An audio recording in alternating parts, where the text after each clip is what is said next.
All right, Derek, let's move on to recruiting. And you've seen these guys in person now after the weekend. Two guys that have really intrigued us over the last month of this June evaluation period.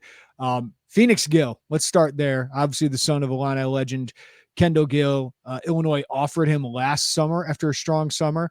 I find it interesting how Phoenix does not play AAU ball. But boy, he seems to have really impressed during the high school showcases here. So you saw him this past weekend. What do you think of Phoenix Gill? He's having a great month, and it is really interesting because it's a pretty rare decision not to play AAU. But I think the way that he's showing this month, the competition's different. Like if he was on the EYBL circuit, he could be going up against, you put five guys on the floor that are usually D1 prospects in those type of games.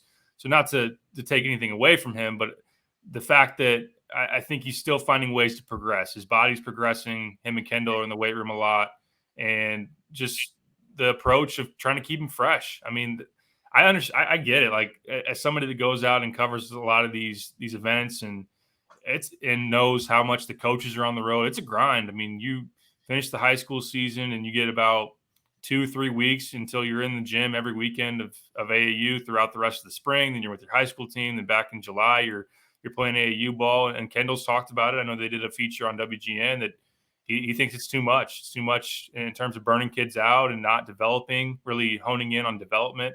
So in terms of what I saw from him, I know that I saw him score 35 points in the game at Riverside Brookfield. He shot the three really well. He got to the rim. He got fouled a bunch. He's a guy that pretty good athlete that when he decides to get downhill, it's hard to stay in front of him. So he was able to rack up a lot of fouls.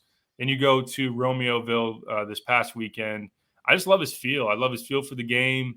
His passing was really good when he's getting blitzed because, I mean, he's no doubt by far and away the best player on his team. He's got another guy that's a pretty good shooter that is something that defenses have to look out for. But he was getting doubled a lot off of ball screens, and the pop on the decision making was just spot on. Like he was finding the right guy in rhythm. Ball wasn't sticking. It just showed that he knows the game, and coaches love that. I know that you hear the buzz around. You're like, hey, that's a next level type of play that he's able to make. I think the body's coming along. He's not a blow you away type of like head above the rim athlete, but he's a good athlete and is continuing to progress. I think similar to Kendall, maybe he's got a couple inches left to grow potentially because he was a late developer physically as well. So I like him. I understand if Illinois wanted to push. I understand people out there to say, hey, this is a chance to put a Gill number 13 in orange and blue again. Don't let other high majors come around and prevent that from happening. There are some that definitely have interest and will probably start offering if Illinois doesn't close this thing down. But I think they potentially could sometime this summer, and I would get it. I understand. Yeah, I don't think there's any. I'm looking at the 24/7 Sports top 75 or whatever that we have in the class of 2025. There are no guys committed there. So this would be very early in the process for both the school and the player. Like I remember Tracy Abrams' day, right? Nana Egu's day. Like all these guys are committing as sophomores. Jeremy Richmond is a freshman. That's rare nowadays with all the movement that's happening, both in transfer portal and you get the option to go pro, overtime elite, or with the G League and all of that. So, but Phoenix Gill, Illinois, I wonder how many schools would like to offer Phoenix Gill, but they're like, hey, is this worth our time or effort right now? But certainly Illinois seems like that's a high major prospect now, and they made a good early evaluation.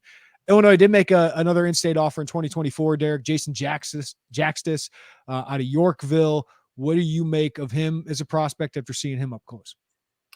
I saw him play really well this past weekend. They had a game against Whitney Young that Antonio Munoz is a nice prospect that he was really one-on-one against. He's probably a mid-major level athletic big man. I mean, he's probably 6'7", so I wouldn't say maybe big man, but front court player that he was matched up against. And then Young has a number of up-and-coming, freshmen and sophomores that are thought to be some of the better players in the state too. But Jakstys led his team to a victory and looked really, really good. I mean, I like his skill, the fact that he can stretch out to be on the arc and shoots it with good fluidity. And I wasn't fluid in saying that, but it is definitely a fluid stroke and one that he makes pretty well.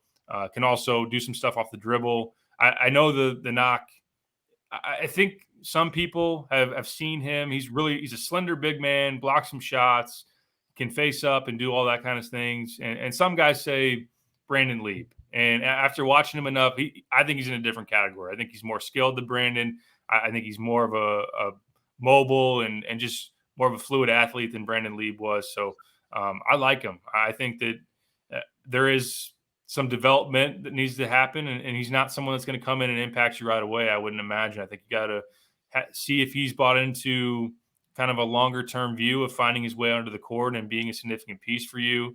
If he is, I mean, he grew up an Illinois fan. He told me that his dad's from Champaign. I think there's an attraction to want to come to Illinois and kind of follow into those footsteps. And as you look at it from Illinois' front court picture going forward, you got Merez already committed.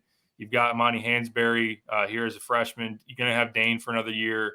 You've got some physicality, some guys down there that can really impact around the rim, rebound, all that type of stuff. If you can have a stretch type of big man that does a little bit of what Coleman does now, I think that would make sense. Even though maybe you go to the portal to get that in an immediate, and then have a guy like Jakstys develop and be that guy sophomore year, junior year, whatever it might be. But I after seeing him more, I understand the offer, and I do like his potential. He's a good player.